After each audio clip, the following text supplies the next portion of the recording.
Díadíomh, especially Ciarán Dawson, tá an gobar an seo an UCC ag Ionad na Gaeilge Labhartha múniú na Gaeilge seo.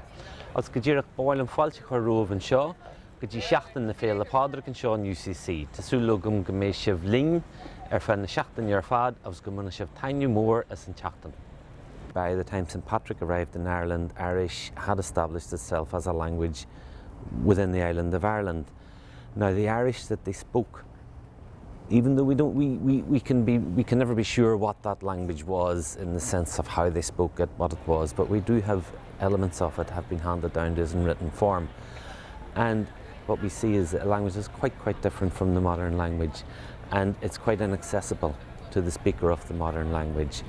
Probably, if you look at Ireland, and probably what is handed down to us most from that language that was spoken at the time of St. Patrick, or that was in Ireland at the time of St. Patrick, is reflected in the place names. And I always think that if you step back and you look at the map of Ireland and you want to see what's the greatest manifestation of that to the modern Irish speaker, I think if you look at the large body of water in the northwest of our country, Loch Ness, the letter N in that will always mystify the modern Irish speaker, because the grammar and the syntax as we know it shouldn't allow for an N to be there. And it's only when we become aware of the older Irish, the old Irish that was spoken round about that time, and we realise that yes, in modern Irish we have masculine and feminine nouns, there you had a neuter noun, and we see the reason for this N. And to me that's always, when I look at the map of Ireland, the thing that's the most visible remnant of that language, apart from as it's spoken today. It's spoken, the modern language as we have it today is spoken along the west coast, in little pockets along the west coast, some little pockets within Cork, inland in Cork, and there's one small pocket on the east coast of Ireland. If we move down to the south coast, again we find small pockets in Ring and in Doongarvain, in Waterford.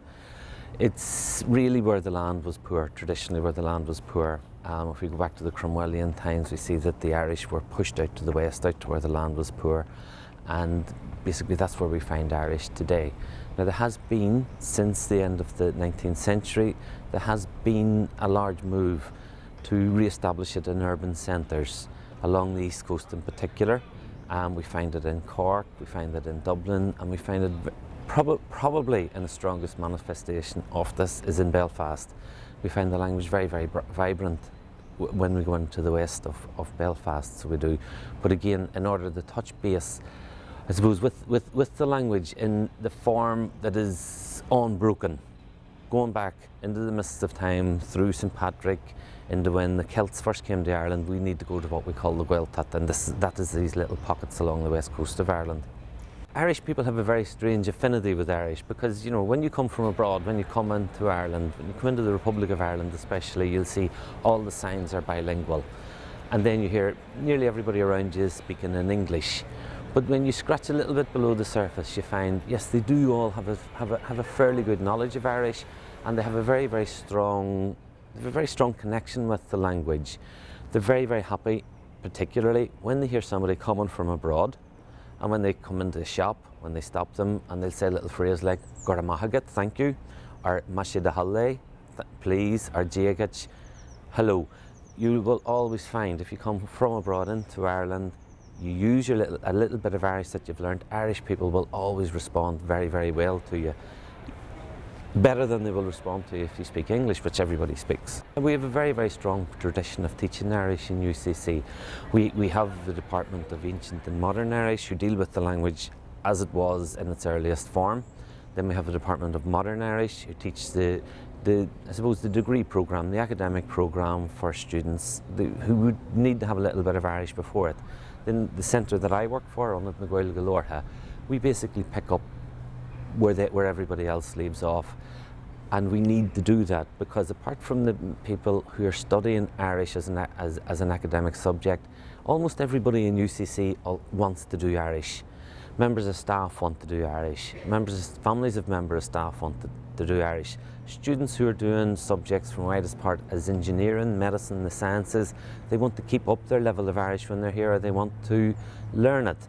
And very importantly, students who come from abroad and who come into Ireland and who are greeted coming off the aeroplane, coming off the boat by Irish signs, they're mystified by this language. They can't pronounce it. They're looking at it, how do I say that? What do I do? They come into us, we have courses for them, and they're very, very popular courses. Over the last 10 years, we have taught Irish to over 2,000 people from abroad. We have a course, a beginner's course, and a more advanced beginner's course, so that when you leave Ireland after your year here, you have a fairly good knowledge of the language, possibly up to nearly level A2 of the European framework.